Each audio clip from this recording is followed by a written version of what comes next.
In today's recipe, we're going to be making ramen bowls. Ramen bowls originated in Asia, and anyone can make a ramen bowl at home, even using leftovers. So the first thing we're going to do is grill our chicken breasts. I'm a big fan of olive oil. I don't believe in using anything else to grill our food. And then simply season your free-range chicken breasts and pop them on the grill. And like I said, if you've got chicken left over from the night before, that's perfect. You can also use beef, pork, fish. Doesn't really matter what protein you have at hand. Use whatever. The ramen bowl isn't fussy. Okay, so we're going to let these grill thoroughly and put them aside, and then I'll show you how to assemble the ramen broth with our noodles and all our fresh vegetables. It'll be absolutely delicious.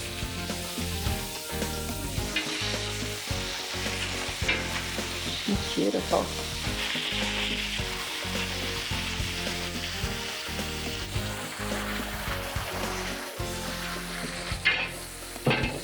So the next step in creating our delicious ramen bowl, we're going to saute our mushrooms together with some garlic, ginger, a little bit of chili and some lemongrass. Beautiful exotic mushrooms here. I'm going to just pop them in to some warm olive oil. And of course you can use sesame oil just for more of an Asian flavor.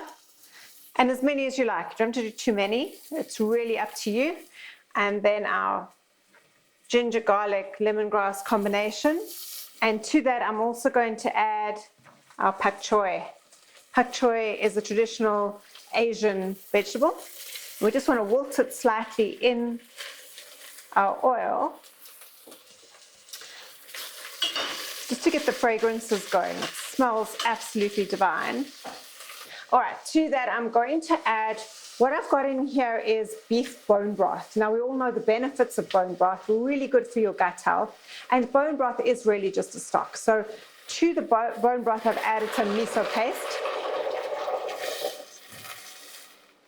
Okay, and miso paste is fermented soybean. And as we know, anything fermented is also really good for the gut and really good for growing that healthy microbiome, so the healthy bacteria in your gut. Okay, so we're going to bring that up to a simmer. We don't want anything boiling or getting too aggressive. I'm also going to add some soy sauce for salt, just for a little bit of flavor there, and some rice vinegar just to balance out the saltiness, just to give it a little bit more of an uplifting flavor. We're going to wait for that to just bring slightly to the boil, but then turn it down to a simmer. We just want it to gently get on with cooking.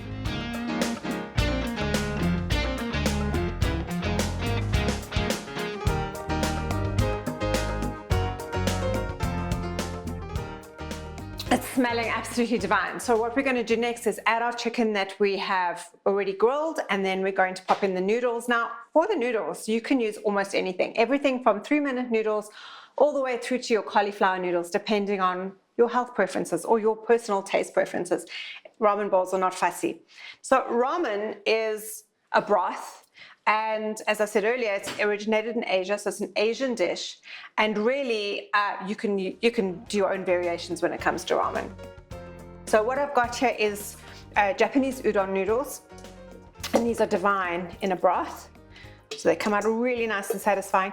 And coming up to winter, this is an incredible one-pot dish that you can make as a family. So you can teach your kids how to make it.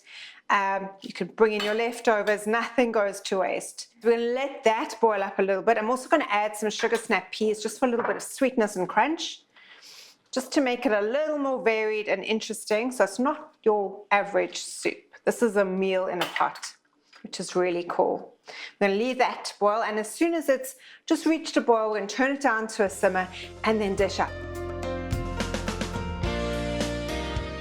Right, so our ramen is ready for dishing up, and it's looking absolutely delicious. So what you want to do is get your broth into your bowl first. There you go. And then we want to add in a little bit of chicken, a little bit of noodle, just like so. And then we don't want to forget our greens. I'm going to make sure we get our greens in here.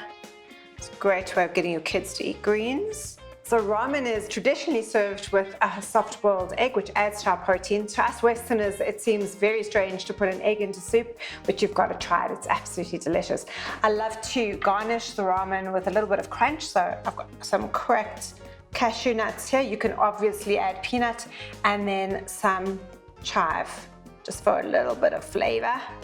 And you have the most satisfying, warming, delicious, one-pot, quick to make, family-friendly meal. Enjoy.